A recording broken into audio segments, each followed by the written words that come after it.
क्या आपको कभी ऐसा महसूस होता है कि आप किसी मुसीबत में फंस गए हैं, जैसे कि आप उन्हीं पुराने पैटर्न को बार बार दोहरा रहे हैं, भले ही आप जानते हो कि आप बदलना चाहते हैं? यदि हाँ, तो आप अकेले नहीं हैं। लाखों लोग टाल मटोल, ज़्यादा खाना या मादक द्रव्यों के सेवन जैसी आत्म विनाशकारी आदतों से जूझ रहे हैं। अच्छी खबर यह है कि इसमें बदलाव संभव है। हमारा दिमाग स्थिर है, वे बदल सकते हैं और अनुकूलन कर सकते हैं। इस प्रक्रिया को न्यूरोप्लास्टिसिटी कहा जाता है। और अपनी पुस्तक रिवायर चेंज योर ब्रेन में रिचर्ड ओकॉनर हमें दिखाते हैं कि हम आत्म विनाशकारी आदतों से मुक्त होने और नई स्वस्थ आदतें बनाने के लिए न्यूरोप्लास्टिसिटी का उपयोग कैसे कर सकते हैं। तो हेलो दोस्तों, मेरे चैनल में आपका स्वागत है। आज मैं रिचर्ड ओकॉनर की पुस्तक रिवायर चेंज योर ब्रेन के बारे में बात करने जा रहा हूँ। यह पुस्तक इस बारे में है कि हम अपने मस्तिष्क को पुनः व्यवस्थित करने और आत्म विनाशकारी आदतों सेल्फ डिस्ट्रक्टिव हैबिट से मुक्त होने के लिए लीस्ट न्यूरोसाइंस रिसर्च का उपयोग कैसे कर सकते हैं। जैसा कि ओकॉनर बताते हैं कि हम सभी के पास दो दिमाग होते हैं, एक कॉन्शियस जिसे सचेतन कहते हैं और दूसरा जानबूझकर किया गया स्व मतलब डेलिवेटेड सेल्फ, और एक ऑटोमेटिक सेल्फ स्वचालित स्व। चेतन आत्म मतलब कंसाइंस सेल्फ हमारा वह हिस्सा है जो भविष्य के लिए तर्कसंगत निर्णय और योजनाएं बनाता है, जबकि ऑटोमेटिक सेल्फ स्वचालित स्व हमारा वह हिस्सा है जो आवेगपूर्ण निर्णय लेता है और आदत से प्रेरित होता है। समझते हैं कि ऑटोमेटिक सेल्फ अक्सर बहुत शक्तिशाली होता है, और यदि हम केवल अपने कंसाइंस सेल्फ पर भरोसा कर रहे हैं तो हमारी आदतों को बदलना मुश्किल हो सकता है। यहीं पर रिवायर आता है। यह पुस्तक हमारे मस्तिष्क को फिर से सक्रिय करने और आत्म विनाशकारी आदतों से मुक्त होने के लिए स्टेप बाय स्टेप मार्गदर्शिका प्रदान करती है। ओकॉनर न्यूरोप्लास्टिसिटी के विज्ञान की व्याख्या करके शुरुआत करते हैं, जो मस्तिष्क की बदलने और अनुकूलन करने की क्षमता है। फिर वह दिखाते हैं कि हम इस ज्ञान का उपयोग नए तंत्रिका पथ बनाने के लिए कैसे कर सकते हैं, जो हमारी नई स्वस्थ आदतों का समर्थन करेंगे। यह पुस्तक व्यवहारिक अभ्यासों से भरी है, जिनका उपयोग आप अपने मस्तिष्क को पुनः सक्रिय करने के लिए कर सकते हैं। ये अभ्यास कई प्रकार के विषयों को कवर करते हैं, जिनमें कॉन्शियस, आत्मनिर्णय, सेल्फ कंट्रोल और डर यानी फियर का सामना करना शामिल है। तो आइए जानते हैं कि आपको यह पुस्तक क्यों पढ़नी चाहिए। ऐसे कई कारण हैं जिनकी वजह से आपको यह पुस्तक पढ़नी चाहिए, जो कि यहाँ कुछ रीजन दिए गए हैं। जैसे कि आप आत्म विनाशकारी आदतों से जूझ रहे हैं। नंबर 2, आप अपना आत्म नियंत्रण सुधारना चाहते हैं। इसके अलावा आप न्यूरोप्लास्टिसिटी के विज्ञान के बारे में अधिक जानना चाहते हैं। और अंत में आप अपना जीवन बदलने के लिए एक व्यवहारिक मार्गदर्शन की तलाश कर रहे हैं। तो आइए जानते हैं कि आप इस पुस्तक में क्या सीखने वाले हैं। इस पुस्तक में आप कुछ इस तरह की चीज़ें सीखेंगे, जैसे कि ऑटोमेटिक सेल्फ कैसे काम करता है और इसे कैसे नियंत्रित करें, फिर न्यूरोप्लास्टिसिटी का विज्ञान और यह कैसे आपकी आदतों को बदलने में आपकी मदद कर सकता है। फिर आता है आदत का जाल और इसे कैसे तोड़ें। इसके बाद माइंडफुलनेस की शक्ति और यह कैसे आपको अपना जीवन बदलने में मदद कर सकती है। आत्मनियंत्रण की कला और इसे कैसे विकसित करें, अपने डर का सामना कैसे करें और उन पर काबू कैसे पाएं। इसके अलावा आपके मस्तिष्क को पुनः सक्रिय करने के लिए स्टेप बाय स्टेप मार्गदर्शिका। यह पुस्तक आदत परिवर्तन पर अन्य पुस्तकों से किस प्रकार से अलग है, आइए ये जानते हैं। रिवायर आदत परिवर्तन पर अन्य पुस्तकों से कुछ मायनों में भिन्न है। सबसे पहले यह नवीनतम तंत्रिका विज्ञान अनुसंधान पर आधारित है। इसका मतलब यह है कि आप आदत बदलने के पीछे के विज्ञान के बारे में जानेंगे और अपने लाभ के लिए इसका उपयोग कैसे करें। दूसरा, ये रिवायर एक व्यवहारिक मार्गदर्शिका है। यह उन अभ्यासों और रणनीतियों से भरा हुआ है जिनका उपयोग करके आप आज ही अपनी आदतों को बदलना शुरू कर सकते हैं। इसके अलावा रिवायर एक आकर्षक और पठनीय पुस्तक है। ओ कॉर्नर की लेखन शैली स्पष्ट और संक्षिप्त है। वह जटिल अवधारणाओं को इस तरह से समझने का बहुत अच्छा काम करते हैं कि हर कोई समझ सके। दोस्तों, अगर आपने अभी तक अपने इन्वेस्टमेंट की जर्नी को स्टार्ट नहीं किया है तो अभी जाइए वीडियो के डिस्क्रिप्शन में, जहां आपको इंडिया के बेस्ट ब्रोकरेज फर्म के साथ अकाउंट खोलिए और अपने पहले इन्वेस्टमेंट की जर्नी को शुरू कीजिए। आइए चलते हैं दोस्तों इस बुक की समरी में आगे। लेखक ने इस बुक को 7 चैप्टर्स में डिवाइड किया है, तो आइए एक एक चैप्टर्स को समझते हैं और इस बुक को चैप्टर्स के माध्यम से समराइज करते हैं। तो चैप्टर नंबर 1 कुछ इस तरह है, the automatic self and the conscious self. Chapter number 1 में रिचर्ड ओ कॉर्नर उन दो मस्तिष्क का परिचय देते हैं जो हम सभी के पास है, द ऑटोमेटिक सेल्फ स्वचालित स्व और द कॉन्शियस सेल्फ चेतन स्व या सचेतन स्व। स्वचालित स्व हमारा वह हिस्सा है जो आवेगपूर्ण निर्णय लेता है और आदत से प्रेरित होता है, जबकि सचेतन या कॉन्शियस से हमारा वह हिस्सा है जो भविष्य के लिए तर्कसंगत निर्णय और योजनाएं बनाता है। ओ कॉर्नर ने यह समझाते हुए शुरुआत की कि ऑटोमेटिक सेल्फ हमारे अस्तित्व के सबसे बुनियादी कार्यों जैसे कि सांस लेना, खाना और सोने के लिए जिम्मेदार है। यह हमारी आदतों के लिए भी जिम्मेदार है, जो स्वचालित व्यवहार है जो हम बिना सोचे समझे करते हैं। फिर वे समझाते हैं कि कॉन्शियस सेल्फ हमारे मस्तिष्क का वह हिस्सा है जो हमें सोचने, योजना बनाने और निर्णय लेने की अनुमति देता है। यह हमारी भावनाओं और स्वयं की भावना के लिए भी जिम्मेदार है। और कॉर्नर इस बात पर जोर देते हैं कि दोनों दिमाग हमेशा एक साथ नहीं रहते। ऑटोमेटिक सेल्फ अक्सर बहुत शक्तिशाली होता है और यदि हम केवल अपने चेतन स्व पर भरोसा कर रहे हैं तो हमारी आदतों को बदलना मुश्किल हो सकता है।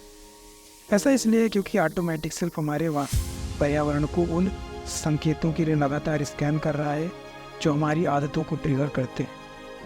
एक बार जब हम उत्तेजित हो जाते हैं तो ऑटोमेटिक सेल्फ हावी हो जाता है और हम अपने व्यवहार पर नियंत्रण नहीं रख पाते। स्वचालित स्व, द ऑटोमेटिक सेल्फ। स्वचालित स्व हमारे अस्तित्व के सबसे बुनियादी कार्यों जैसे कि सांस लेना, खाना और सोना के लिए जिम्मेदार है।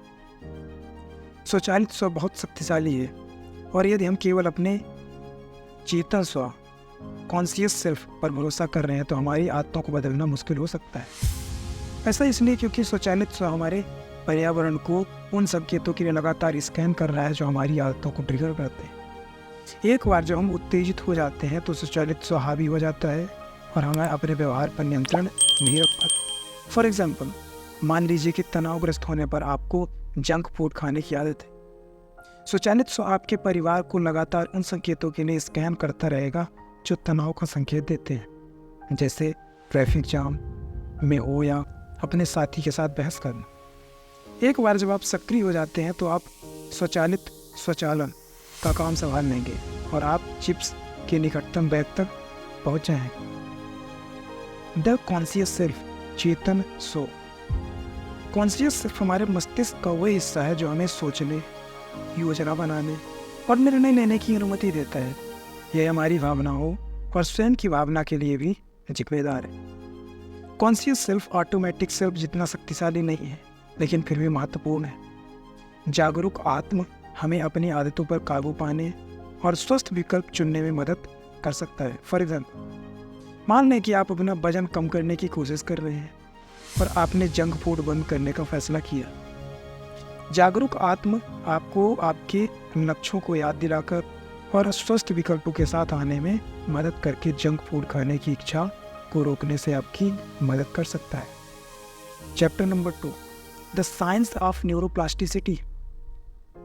इस चैप्टर में रिचर्ड ओ कॉर्नर न्यूरोप्लास्टिसिटी के विज्ञान पर चर्चा करते हैं, जो मस्तिष्क की परिवर्तन और अनुकूलन क्षमता है। वह बताते हैं कि हमारी आदतें और व्यवहारों को बदलने के लिए न्यूरोप्लास्टिसिटी का उपयोग कैसे किया जा सकता है और वह इस ज्ञान का उपयोग हमारे लाभ के लिए कैसे करें, इसके लिए व्यवहारिक सुझाव प्रदान करते हैं। न्यूरोप्लास्टिसिटी क्या है? न्यूरोप्लास्टिसिटी मस्तिष्क की परिवर्तन और अनुकूलन करने की क्षमता है। इसका मतलब यह है कि मस्तिष्क सचमुच हमारे अनुभवों के जवाब में खुद को बदल सकता है। जब हम कुछ नया सीखते हैं या जब हम अपना व्यवहार बदलते हैं तो हम मस्तिष्क में नए तंत्रिका पथ बनाते हैं। जितना अधिक हम इनका उपयोग करते हैं ये तंत्रिका पथ मजबूत होते जाते हैं और वे अंततः पुराने तंत्रिका पथों का स्थान ले सकते हैं जिनका अब उपयोग नहीं किया जा रहा है। न्यूरोप्लास्टिसिटी कैसे काम करती है? ऐसा माना जाता है कि न्यूरोप्लास्टिसिटी सिनेप्टोजेनेसिस नामक प्रक्रिया से प्रेरित होती है। सिनेप्टोजेनेसिस नए स्नैप्स का निर्माण है जो न्यूरॉन्स के बीच संबंध है। जब हम कुछ नया सीखते हैं या जब हम अपना व्यवहार बदलते हैं तो उस सीखने या व्यवहार में शामिल न्यूरॉन्स के बीच नए स्नैप्स बनते हैं। अनुभव का महत्व, the importance of experience. Neuroplasticity के लिए अनुभव आवश्यक है। जितना अधिक हम किसी चीज़ का अनुभव करेंगे मस्तिष्क में उतने ही अधिक नए स्नैप्स बनेगी। यही कारण है कि खुद को नई चीज़ों से अवगत कराना और खुद को नियमित रूप से चुनौती देना महत्वपूर्ण है। फिर दोहराव का महत्व, the importance of repetition. Neuroplasticity के लिए दोहराव भी महत्वपूर्ण है। जितना अधिक हम एक नया व्यवहार दोहराएंगे नए तंत्रिका पथ उतने ही मजबूत होंगे। यही कारण है कि नियमित रूप से नए व्यवहारों का अभ्यास करना महत्वपूर्ण है। न्यूरोप्लास्टिसिटी की सीमाएं, द लिमिटेशंस ऑफ न्यूरोप्लास्टिसिटी। जबकि न्यूरोप्लास्टिसिटी एक शक्तिशाली प्रक्रिया है, यह याद रखना महत्वपूर्ण है कि इसकी अपनी सीमाएं भी हैं। हम अपना दिमाग रातों रात नहीं बदल सकते और कुछ चीज़ें ऐसी हैं जिन्हें हम बिल्कुल भी नहीं बदल सकते। हालांकि न्यूरोप्लास्टिसिटी हमें अपनी आदतों और व्यवहारों को बदलने और महत्वपूर्ण तरीके से अपने जीवन को बेहतर बनाने की शक्ति देती है। अपने लाभ के लिए न्यूरोप्लास्टिसिटी का उपयोग कैसे करें? कुछ चीज़ें हैं जो हम अपने लाभ के लिए न्यूरोप्लास्टिसिटी का उपयोग करने के लिए कर सकते हैं। उनमें से कुछ इस तरह: खुद को नई चीज़ों से परिचित कराएं, expose ourselves to new things. जितना अधिक हम नई चीज़ों का अनुभव करेंगे मस्तिष्क में उतने ही अधिक नए स्नैप्स बनेंगे। इससे हमें नई चीज़ें सीखने और अपना व्यवहार बदलने में मदद मिलेगी। खुद को नियमित रूप से चुनौती दें, चैलेंज आवरसेल्व्स रेगुलरली। जब हम खुद को चुनौती देते हैं तो हम अपने दिमाग को नए तंत्रिका पथ बनाने के लिए मजबूर कर रहे हैं। इससे हम अपने कौशल को बेहतर बनाने और अधिक लचीला बनाने में मदद मिल सकती है। नियमित रूप से नए व्यवहार का अभ्यास करें, practice new behaviours regularly.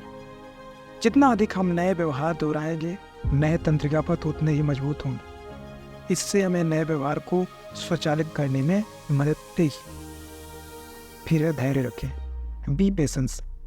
Neuroplasticity में समय लगता है। रातों रात परिणाम देखने की उम्मीद ना करें, बस अभ्यास करते रहें और अंततः आप बदलाव देखेंगे। Chapter number 3, the habit loop. इस चैप्टर में रिचर्ड ओकॉनर आदत लूप का परिचय देते हैं जो एक 3 स्टेप प्रोसेस है जो हमारी सभी आदतों को स्वचालित करती है। आदत पॉज में एक संकेत, एक दिनचर्या और एक इनाम शामिल है। संकेत, द क्यू। संकेत एक ऐसी चीज़ है जो हमारी आदत को ट्रिगर करती है। ये एक शारीरिक अनुभूति, एक विचार या एक भावना हो सकती है। फॉर एग्जाम्पल, आपकी धूम्रपान की आदत का कारण तनाव महसूस करना हो सकता है। दिनचर्या, द रूटीन। दिनचर्या वह व्यवहार है जिसमें हमें संलग्न होते हैं। इस उदाहरण में यह धूम्रपान का वास्तविक कार्य है। और पुरस्कार, द रिवॉर्ड। पुरस्कार वह भावना है जो हमें व्यवहार से मिलती है। धूम्रपान के मामले में इनाम आराम की भावना या नियंत्रण की भावना हो सकता है। हैबिट लूप कैसे काम करता है? How the habit loop works. आदत पॉज मस्तिष्क में एक तंत्रिका मार्ग बनाकर काम करता है। संकेत और डोपामाइन की रिहाई को ट्रिगर करता है जो एक न्यूरोट्रांसमीटर है जो आनंद से जुड़ा है। डोपामाइन तंत्रिका मार्ग को मजबूत करता है जिससे यह अधिक संभावना हो जाती है कि हम भविष्य में इस व्यवहार को दोहराएं। आदत पॉज की शक्ति, the power of the habit loop. आदत पॉज बहुत शक्तिशाली है। एक बार आदत बन जाए तो उसे छोड़ना मुश्किल हो सकता है। ऐसा इसलिए क्योंकि तंत्रिका मार्ग पहले से ही मौजूद है और डोपामाइन रिलीज द्वारा इसे लगातार मजबूत किया जा रहा है। आदत लूप को कैसे बदलें? How to change the habit loop. अच्छी खबर यह है कि आदत को बदला जा सकता है। हम संकेत, दिनचर्या या इनाम को बदलकर ऐसा कर सकते हैं। संकेत बदलना, चेंजिंग द क्यू। आदत को बदलने का एक तरीका संकेत को बदलना है। फॉर एग्जाम्पल, यदि आप धूम्रपान के प्रति तनाव महसूस कर रहे हैं तो आप अन्य चीज़ों की पहचान करने का प्रयास कर सकते हैं जो आपको धूम्रपान करने के लिए प्रेरित करती हैं और फिर उन कारकों से बचने के तरीके ढूंढ सकते हैं। फिर दिनचर्या बदलना, चेंजिंग द रूटीन। आदत को बदलने का दूसरा तरीका है दिनचर्या में बदलाव। फॉर एग्जाम्पल, यदि धूम्रपान के लिए आपकी दिनचर्या भोजन के बाद सिगरेट सुलगाना है तो आप उस दिनचर्या को किसी और चीज़ से बदलने का प्रयास कर सकते हैं, जैसे कि टहलना या थोड़ा पानी पीना। और थर्ड है इनाम बदलना, चेंजिंग द रिवॉर्ड। हम इनाम भी बदल सकते हैं। फॉर एग्जाम्पल, यदि धूम्रपान का इनाम आराम की भावना है तो आप आराम करने के अन्य तरीके ढूंढने का प्रयास कर सकते हैं जिनमें धूम्रपान शामिल नहीं है, जैसे गर्म स्नान करना या शांत संगीत सुनना है। दोस्तों, अगर वीडियो आपको पसंद आ रही है तो वीडियो को लाइक करना न भूलें। आइए चलते हैं नेक्स्ट चैप्टर में, the power of mindfulness. Chapter number 4 में रिचर्ड ओकॉर्नर ने माइंडफुलनेस का परिचय दिया है, जो बिना किसी निर्णय के वर्तमान क्षण पर ध्यान देने का अभ्यास है। वह बताते हैं कि हमें कैसे संचेतना हमें आत्मविनाशकारी आदतों से मुक्त होने और हमारे जीवन को महत्वपूर्ण तरीके से बेहतर बनाने में मदद कर सकती है। माइंडफुलनेस क्या है? What is mindfulness? माइंडफुलनेस बिना किसी निर्णय के वर्तमान क्षण पर ध्यान देने का अभ्यास है।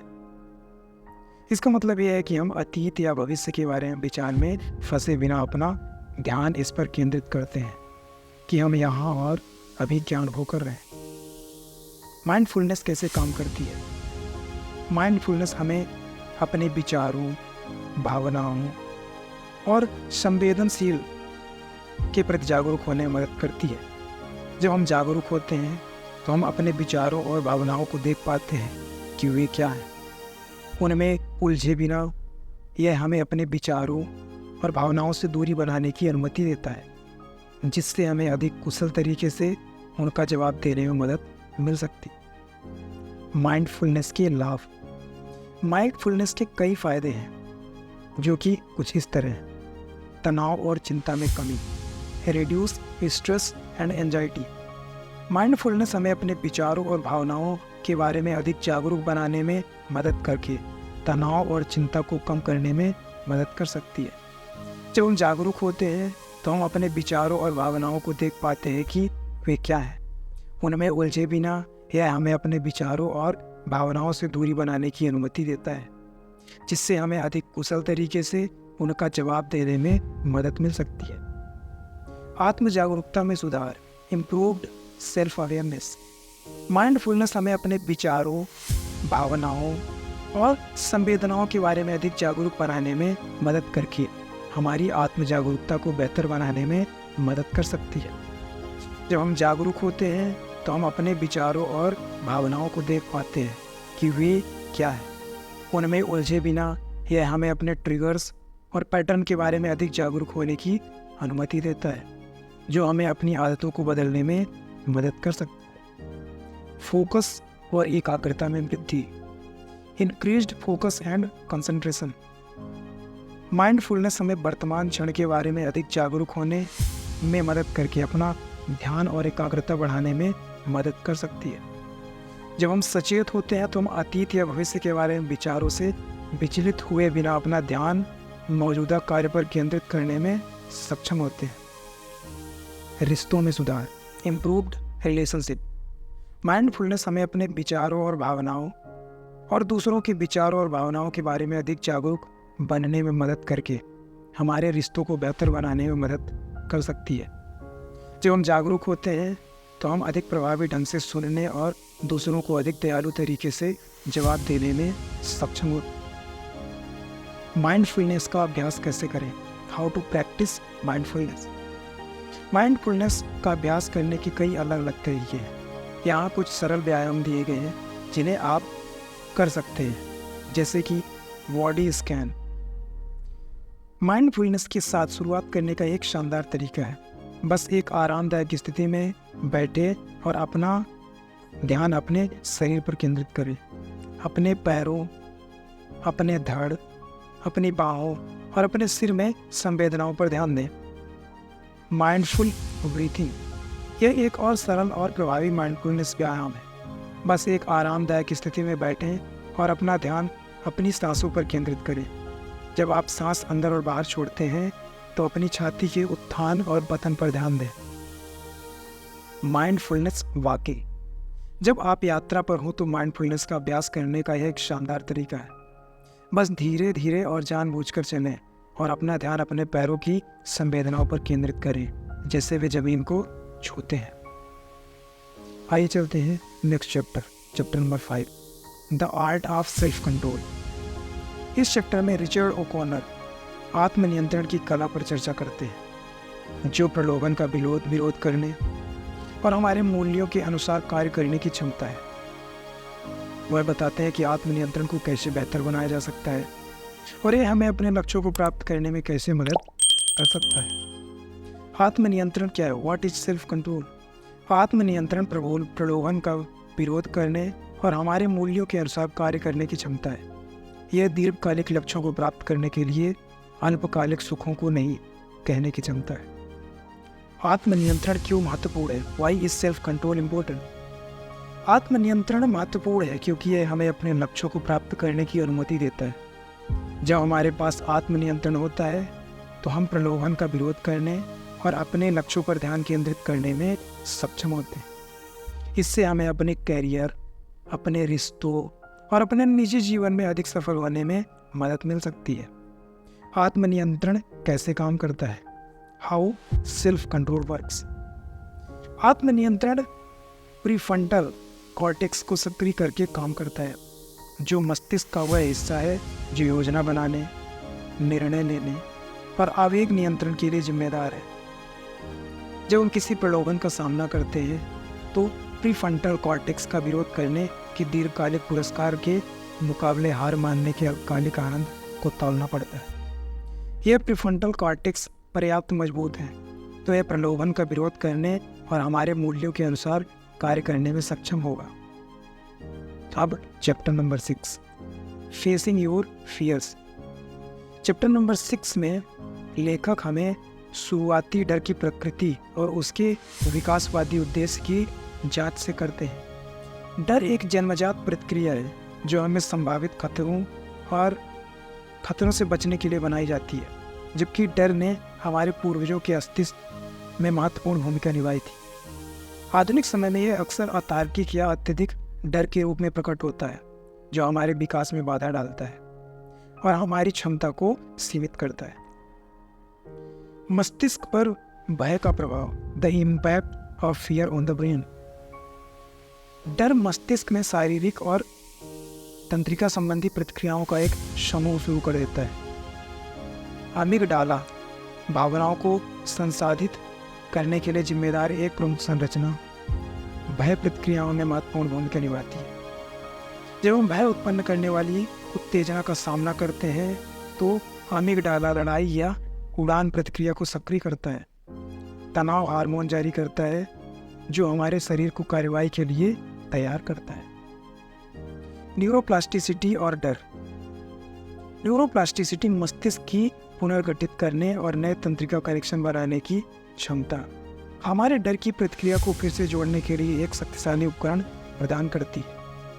अपने मस्तिष्क की न्यूरोप्लास्टिसिटी को सचेत रूप से शामिल करके हम डर से जुड़ अपने तंत्रिका मार्गों को नया आकार दे सकते हैं और धीरे धीरे हमारे जीवन पर इसके प्रभाव को कम कर सकते हैं। यहाँ कुछ स्टेप्स दिए गए हैं जिनके माध्यम से हम इसको कम कर सकते हैं। स्टेप नंबर 1, अपने डर को पहचानना और स्वीकार करना, recognising and acknowledging your fears. Chapter हमारे डर का सामना करने में आत्म जागरूकता के महत्व पर जोर देता है।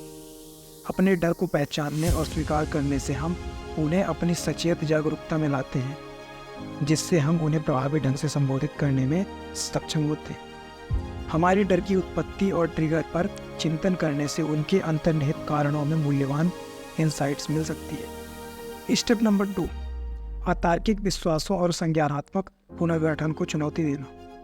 Challenging irrational beliefs and cognitive restructuring. डर अक्सर तर्कहीन विश्वासों और विकृति सोच पैटर्न से उत्पन्न होता है। इस स्टेप में हम इन निगेटिव मान्यताओं को चुनौती देने और उन्हें दोबारा परिभाषित करने की तकनीकी सीखते हैं। सबूतों की जांच करके और अपनी धारणाओं पर सवाल उठाकर हम तर्कहीन विचारों को अधिक तर्कसंगत और सशक्त दृष्टिकोण से बदल सकते हैं। यह संज्ञानात्मक पुनर्गठन प्रक्रिया हमें भयावह स्थितियों को अधिक संतुलित और यथार्थवादी रोशनी में देखने का अधिकार देती है। अब स्टेप नंबर 3, क्रमिक एक्सपोजर और desensitisation. Gradual exposure and desensitisation. विशिष्ट भय पर काबू पाने के लिए धीरे धीरे एक्सपोजर और डिसेंटिटाइजेशन शक्तिशाली तकनीकें हैं। धीरे धीरे और व्यवस्थित रूप से खुद को नियंत्रित तरीके से डर पैदा करने वाली स्थितियों में उजागर करके हम समय के साथ अपनी डर प्रतिक्रिया को संवेदनशील कर सकते हैं। यह प्रक्रिया हमें आत्मविश्वास बनाने और धीरे धीरे हमारे कंफर्ट जोन का विस्तार करने की अनुमति देती है। और स्टेप नंबर 4, लचीलापन और आत्मकरुणा का निर्माण। Building resilience and self compassion. लचीलापन और आत्मकरुणा विकसित करना हमारे डर का सामना करने के आवश्यक पहलू।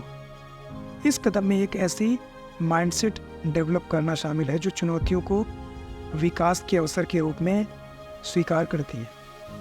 आत्मकरुणा का अभ्यास करके और डर का सामना करने की प्रक्रिया के माध्यम से खुद को पोषित करके हम लचीलापन बनते हैं और अपने व्यक्तिगत परिवर्तन के लिए एक सहायक वातावरण बनाते हैं। स्टेप नंबर 5, कार्रवाई करना और विकास के उत्प्रेरक के रूप में डर को अपनाना। Taking action and embracing fear as a catalyst for growth. Last step में कार्रवाई करना और हमारे आराम क्षेत्र से बाहर कदम रखना शामिल है। विकास के उत्प्रेरक के रूप में डर को अपनाते हुए हम सक्रिय रूप से अपने डर का सामना करने और अपनी सीमाओं का विस्तार करने के अवसर तलाशते हैं। बार बार अपने डर का सामना करके हम अपने मस्तिष्क को डर पैदा करने वाली स्थितियों पर अलग ढंग से प्रतिक्रिया करने के लिए तैयार करते हैं, जिससे हम खुद को अधिक साहसी और पूर्ण जीवन जीने के लिए सशक्त बनाते हैं। Chapter number 7, rewiring your brain. Chapter number 7 में लेखक रिचर्ड ओकॉनर मस्तिष्क को फिर से जोड़ने के विज्ञान पर चर्चा करते हैं। वह बताता है कि अपनी आदतों और व्यवहारों को बदलने के लिए न्यूरोप्लास्टिसिटी के अपने ज्ञान का उपयोग कर सकते हैं। मस्तिष्क को रिवायरिंग क्या है? What is rewiring the brain? मस्तिष्क की रिवायर करना या मस्तिष्क को रिवायर करने में तंत्रिका मार्गों को बदलने की प्रक्रिया है। ऐसा नए व्यवहारों को बार बार दोहराकर किया जा सकता है।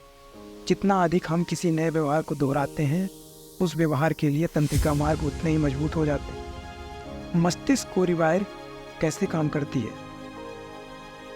How does rewiring the brain work? मस्तिष्क को रिवायर करना न्यूरोप्लास्टिसिटी नामक प्रक्रिया द्वारा काम करता है। न्यूरोप्लास्टिसिटी मस्तिष्क की परिवर्तन और अनुकूलन करने की क्षमता है। जब हम कुछ नया सीखते हैं या जब हम अपना व्यवहार बदलते हैं, तो हम मस्तिष्क में नए तंत्रिका पथ बनाते हैं। जितना अधिक हम इनका उपयोग करते हैं, ये तंत्रिका पथ मजबूत होते जाते हैं और वे अंततः पुराने तंत्रिका पथों का स्थान ले सकते हैं जिनका अब उपयोग नहीं किया जा रहा है। आपके मस्तिष्क को पुनः तार करने के लाभ, the benefits of rewiring your brain. आपके मस्तिष्क को रिवायर करने के कई फायदे हैं जो कुछ इस तरह हैं।